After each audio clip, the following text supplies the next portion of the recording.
Thank you for joining us today. Could you start by sharing a bit about yourself and professional life and what your First journey of to a all, leadership role? nice to meet you, Dikshant, and happy to see you. My name is Sanjeev Jain. Yeah. I'm working for one of the insurance industry from last 25 years, and initially I started my journey as a developer, typically like as you do, but the degree I had, it was more of a combination of Yeah. management as well as development in the IT.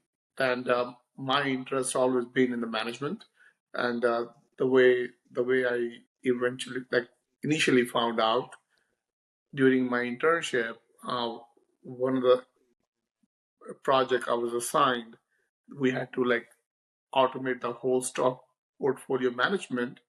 But rather than just being developing some code, my manager, he promoted me right away as a manager for managing a couple of people, and that was like uh, Oh, nice, gave me nice, an nice. boost as well Yeah. as confidence that maybe like management is my forte rather than development.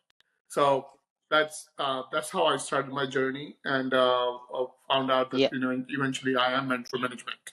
Glimpse about your The leadership current role? position. Can like a little bit glimpse of your leadership role inside. So the Yeah. current position, I'm Kind of working for your a role. insurance company, and in that I'm managing all the enterprise apps for that particular company. We have 10,000 people in our company, Oh, and in total we have oh, a very big team in India, as well as we have a team in here in California on yeah. site.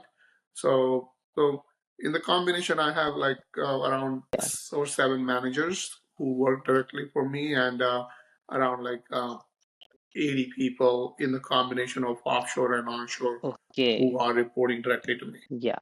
And with that, we will move forward to another question like, what do you find most rewarding about being a leader, and what are some of the biggest challenges you have So encountered every day is a new till day. date? Yeah, it We will start be with very that. helpful. So there have been like many Oh, yeah. challenges where I think one of the biggest challenge we had to implement a claim system, and the claim system, the vendor, the way they promised that we are going to have no problem. After spending 2 years, we found out that everything went south.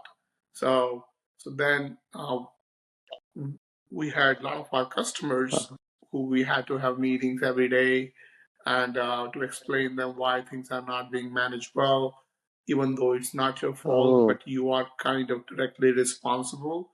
So during Christmas time in 2010, I remember like 1 month every day having a meeting with our CEO in the morning and updating the CEO about the situation, what we are doing to mitigate the risk, yeah, how we're managing it. That was one of the most challenging. We overcome that challenge, but it took us some time. But I hope like we don't get to face those kind of challenges. That is one of the, I would say, one of the yeah, example. But yeah, there are many challenges all the time.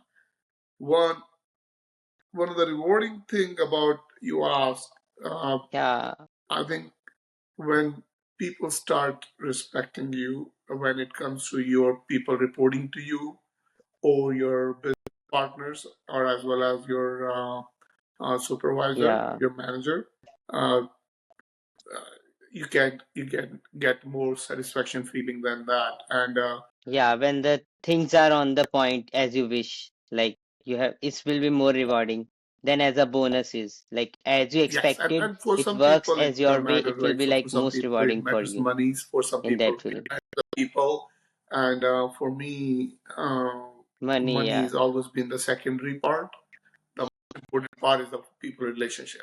And I report to the yeah. chief First, operating officer of our company. So yeah. he not only work as a supervisor, he work as a friend, mentor, and that kind of speaks a lot about it. Oh, yeah, it's interesting, interesting.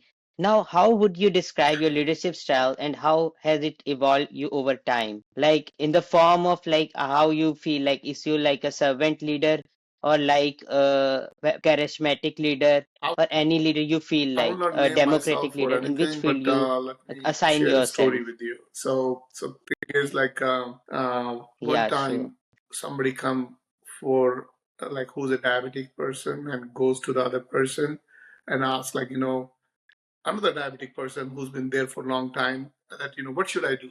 Like how should I help to improve my diabetes so that way I don't get bad health or something. The person who was seeking the advice from, the person said, why don't you Yeah. go and come back in 3 months and ask me the same question? Then I might be able to answer you. But right now, I'm not sure I could answer. Okay, the person took that, and the person come back after 3 months and asked the same question, Oh, and the person says, you should cut down eating sugar, direct sugar, whatever you're eating, because the way I see you eating, the desserts and everything, is one of the biggest thing because diet is more important than the exercise. And the reason he said, you could have told me the same thing like 3 months before. Why didn't you tell me yeah. like that time? Like you wasted my 3 months. And the person said, because I was doing the same thing and I was eating every single thing same day, same way. If I'm doing something, I cannot tell you to do the same like what I'm doing wrong. So it's kind of like so style would be more of a lead by example. So you don't need to be call yourself a leader, but if you set up, Yeah. yes, that's what I would do. So Kind of exemplary leader. Can you give an example when you adapted your leadership style to better suit a team or a project you are currently working on? Like in story, you performed like a exemplary so leader, and the project one you of are the another working on team theory I as a team, as a professional work. use in Yeah. general in my leadership style is like I lead like ask my team members or my managers to run their own ship and be like responsible for their own responsibilities regardless of any project or work. And one of the book I read like Good to Great, which was the CEO of the GE, and the person one of the quote Yeah. Oh, he mentioned Jeff, nice book. who was the CEO, that being a captain of the ship, you cannot do everything on your own. You gotta let people do their things, and if they make mistake, Yeah. let them make mistakes. They will learn from the examples, but you sitting on the side, you make sure it doesn't sink. If it goes to a major problem, then you come in, step in, and Oh, make sure you kind of like make the sailing smooth and then move on. So this is my style in the projects what I assign to my team members. They are the one who are running the show. They are the one who are always in front of the customer. I step in if I think things are not going right. Then only I step in. If things are going right, they should be one taking the credit and stepping in and running the show. oh, yeah, nice, nice, nice. And I want to close this podcast by one question like, what do you think are the most important qualities a leader should cultivate to be successful today? Like nowadays, like AI is also kicking in and like multiple things is happening. Uh, Like how you can share, One of the like, biggest thing should is a the leader trust, cultivate building the inside? trust overall, and that's all around 360-degree.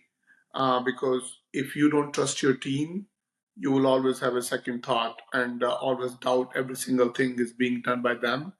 And if you can't demonstrate the trust in your team to the business leaders who you are working with or your supervisor, then there's no way they can trust you. So I think the mutual trust among the team members and the business is one of the biggest key phenomena.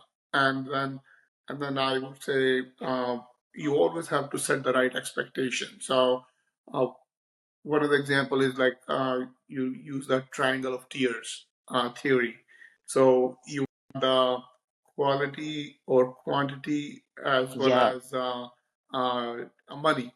So if if you want to save money, then you Oh, certainly will yeah. be compromising with either quality or quantity, because or if you want quality product, you will everything will stretch in multiple proportion, same proportion. You will have to spend more time and more money. So you have to keep that theory in mind. Business might not understand, but you have to manage that on your own and accommodate. So that not only you are making your team overwork, you're kind of like managing the expectation from business side, managing the workload from the team side, as well as make sure at the end of the day, uh, one person quoted one thought, like quote to me, right? You can have something right, or you can have something right like now. You cannot have everything right. So what do you want, right Oh, or now? nice. So this is where like you kind of like those kind of examples and figure out what to do. And Yeah, I was also eager to ask a quote. You itself said a quote. In the so ending, I want to ask. you It's give a them a nice choice, quote. but Yeah. more in an Oh, example, awesome. different And ways, you so can that carry forward. Yeah. they should not be feeling either cornered, that this is the only choice I have and I have to pick. You need to explain your situation and make sure you make yourself vulnerable to your team and business. If you make yourself vulnerable, then you can expect that Yeah. open conversation from the business and the team, rather than just like having the conversation, oh, this is my problem, what do we do? That's not a way to. And it also answered my one question. Like in recently, we done a project based on a Dare to Lead book, in which we majorly learned the lesson related to vulnerability in the workflow, like how vulnerability stops the creativity inside a employee. You have to be Yeah, okay to accept if something went wrong. Take this as an example of a lesson learned in the life. And one thing I would suggest you that it's always better to learn from other people's experience rather than from your own mistakes. So sometimes, like other people's mistake, if you evaluate and you learn oh, from them, you can save the same mistake in your own life experience. So it's okay. Other people could be right or wrong, and I would avoid judging yeah, somebody, because sometimes like we live in the virtual world now, right? So work from home. You don't know what is going on with the other person, yeah, so you always have to give a benefit of doubt to the other individual. If the person is not behaving well, is there something else going on? So sure. when we start the meeting, I never start the meeting, okay, where are we on this particular situation? We kind of like always do a check in. And what that means is, how are you doing? Oh, How's your day going? Everything going yeah. good? Because that kind of give you, that not only bring everybody to the Oh, neutral ground, all the okay, nice. emotions running high, sets the bar low, and you find out if there is something going on, something with any individual, you be mindful of that individual and then handle the conversations accordingly. Yeah.